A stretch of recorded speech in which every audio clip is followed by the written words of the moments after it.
तमाशा है कि सब मुझको बुरा कहते हैं। क्या तमाशा है कि सब मुझको बुरा कहते हैं और सब चाहते हैं मेरी तरह का होना।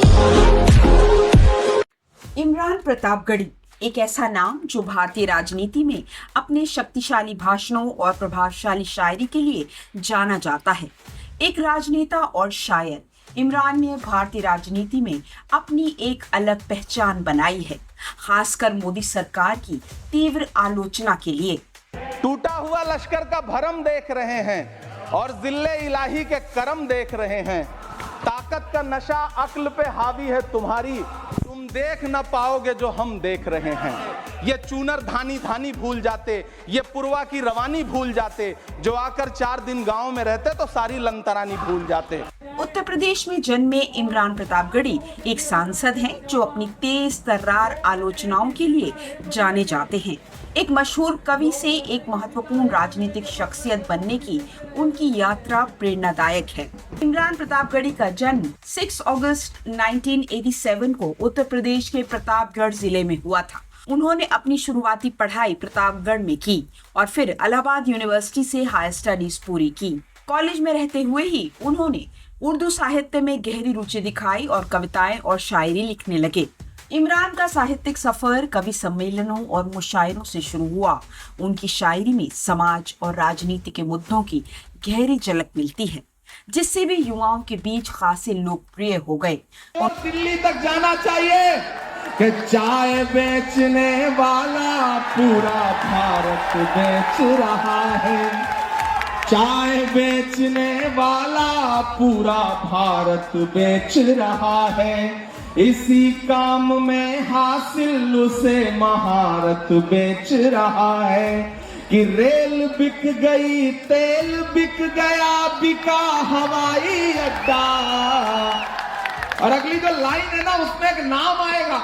लुधियाना वालों, अगर उस नाम पर आपके दिल में कहीं गुदगुदी सी हो तो उसे तालियों में बदलना कि रेल बिक गई, तेल बिक गया, बिका हवाई अड्डा, सब कुछ बिकता। उनकी कविताएं समाज के विभिन्न पहलुओं को छूती हैं और सच्चाई को सामने लाती हैं।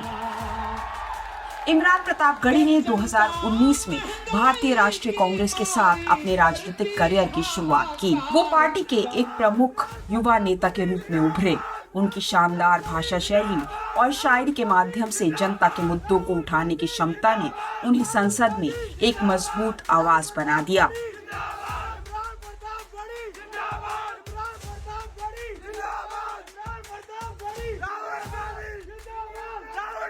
के प्रधानमंत्री जी ने कभी न टूटने वाली चुप्पी ओढ़ ली है। याद रखिएगा, जो किसान का नहीं वो हिंदुस्तान का नहीं। बच्चे बिलखते रहे, वसुधैव कुटुंबकम का नारा लगाने वाली सरकार इंसानों के घरौंदे उजाड़ कर जश्न मना रही है। सभापति महोदय कि हमसे 70 साल का हिसाब मांगने वालों, जो सरकार अपना चलाया हुआ 2000 का नोट 7 साल नहीं चला सकी, वो हमसे 70 साल का हिसाब मांगती है। कि जो सच और झूठ में दूरी है वो दूरी समझते हैं। सियासी हाकिमों की हम भी मजबूरी समझते हैं। वो अपना हक समझते हैं निवाला छीन लेने को। डकैती को बहुत से लोग मजदूरी समझते हैं। एक कार्यक्रम में इमरान ने बताया था कि कैसे वो कांग्रेस के साथ जुड़े। उन्होंने बताया कि 2018 में उनकी पहली मुलाकात राहुल गांधी से हुई। ये मुलाकात आधे घंटे के लिए तय हुई थी, लेकिन 1.5 घंटे तक बात चली और समय कैसे बीत गया ये पता ही नहीं चला। इस दौरान शायरी से लेकर सियासत तक और देश के मुद्दों पर बातचीत हुई। उन्होंने कहा कि इस पूरी मुलाकात में उन्हें राहुल गांधी की सादगी और उनके विजन ने बहुत प्रभावित किया। प्रतापगढ़ी ने साल 2019 में मुरादाबाद लोकसभा सीट से कांग्रेस पार्टी से चुनाव लड़ा।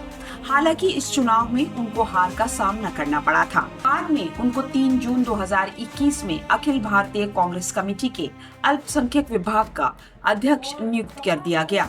2022 में प्रतापगढ़ी भारतीय राष्ट्रीय कांग्रेस के नामांकन पर महाराष्ट्र से राज्यसभा के लिए चुने गए। फिलहाल वो राज्यसभा के वर्तमान सांसद हैं और महाराष्ट्र को रिप्रेजेंट करते हैं।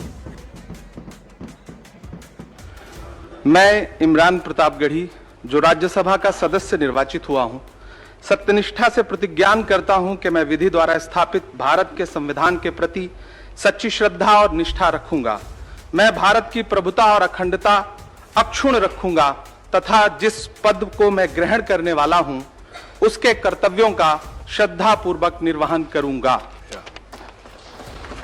बैठ के सांसद के रूप में इमरान ने कई महत्वपूर्ण मुद्दों को उठाया। वो बेरोजगारी, शिक्षा, सामाजिक न्याय और सांप्रदायिकता जैसे मुद्दों पर खुलकर बोलते हैं। उनकी शायरी और भाषणों ने उन्हें न केवल एक राजनीतिक नेता बल्कि एक समाज सुधारक के रूप में भी स्थापित किया है। सभापति महोदय, इलेक्टोरल बॉन्ड खरीदने के नाम छुपाने वाली सरकार, इलेक्टोरल बॉन्ड खरीदने वालों के नाम छुपाने वाली सरकार इन दिनों आम के ठेला लगाने वालों के नाम जानना चाहती है। मुझे तो होटलों, ढाबों या आम के ठेलों पर नेम प्लेट लगवाने वालों से पूछना है कि कभी खून की बोतल पर देखा है किसी का नाम लिखा हुआ? मुझे पूछना है कि क्या कोरोना के दौरान अपनी उखड़ती हुई सांसों के लिए ऑक्सीजन तलाशने वाले किसी इंसान ने ऑक्सीजन लाने वाले किसी इंसान से पूछा था कि ऑक्सीजन लाने वाला इंसान नहीं बोले, सुने मुसलमान है? मुझे पूछना है कि लावारिश लाशों के लिए कोरोना में कांधा देने वाले, चिताओं के लिए लकड़ियां सजाने वाले किसी इंसान से पूछा गया था उसका नाम, उसका मजहब? लेकिन इन दिनों पूछा जा रहा है सभापति महोदय। उनकी शैली में सच्चाई और प्रभावशीलता का अनूठा मिश्रण है। वो लोगों के दिलों को छू जाता है। इमरान प्रतापगढ़ी न केवल एक राजनेता हैं, बल्कि एक सामाजिक कार्यकर्ता भी हैं। वे युवाओं को प्रेरित करने और समाज में सकारात्मक बदलाव लाने के लिए निरंतर प्रयास करते रहते हैं। उनकी कविताएं और शायरी समाज को जागरूक करने और सुधारने का एक साधन बन गई है। इमरान प्रतापगढ़ी एक इंस्पिरेशन है, जिन्होंने अपने शब्दों और कामों के माध्यम से भारतीय राजनीति और साहित्य में एक महत्वपूर्ण जगह बनाई है। हमें उम्मीद है कि आने वाले वक्त में भी वो अपनी आवाज से बदलाव लाने का काम करते रहेंगे। महंगाई पर सिर्फ 10 शब्द बोले हैं।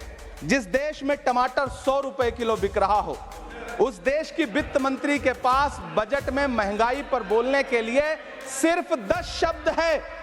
डीजल, पेट्रोल, आटा, चावल, दाल, सब्जी की महंगाई का तो कोई जिक्र ही नहीं। सावन चल रहा है तो प्याज और लहसुन का दाम पूछना तो शायद पाप होगा। मैंने तो यह भी सुना है कि वित्त मंत्री जी जो चीज खुद नहीं खाती हैं, उसके दाम से उनका कोई लेना देना नहीं होता। लेकिन इस बार संसद के बाहर इमरान सार्वजनिक रैलियों और सोशल मीडिया के माध्यम से भी जनता से जुड़ते रहते हैं। वो सुनिश्चित करते हैं कि आम लोगों की आवाज सुनी जाए। उनकी लोकप्रियता लगातार बढ़ रही है। हमारे देश को ऐसे ही युवा नेताओं की जरूरत है, क्योंकि यही देश के युवाओं के लिए उम्मीद की किरण है। 83 मिनट 71 बार थपथपाई गई मेज, 14,417 शब्दों का बजट भाषण और उस बजट में अपने लिए राहत तलाशती मिडिल क्लास की हैरत ज़दा आंखें। सभापति महोदय, मेरे हाथों में जो दस्तावेज है, दरअसल ये देश के किसानों, गरीबों, मजदूरों की उम्मीदों का स्मारक है। ऐसा लग रहा है जैसे वित्त मंत्री महोदया ने बजट नहीं तैयार किया है, बल्कि प्रधानमंत्री जी की मन की बात का संकलन तैयार किया है। टूटा हुआ लश्कर का भरम देख रहे हैं, टूटा हुआ लश्कर का भरम देख रहे हैं और जिल्ले इलाही के करम देख रहे हैं। ताकत का नशा अक्ल पे हावी है तुम्हारी, तुम देख न पाओगे जो हम देख रहे हैं। अगर आपको ये वीडियो पसंद आया हो तो लाइक, शेयर और सब्सक्राइब करना न भूलें और राजनीति की दुनिया की ऐसी ही प्रेरणादायक कहानियों के लिए हमारे साथ बने रहें। तमाशा है कि सब मुझको बुरा कहते हैं, क्या तमाशा है कि सब मुझको बुरा कहते हैं और सब चाहते हैं मेरी तरह का होना।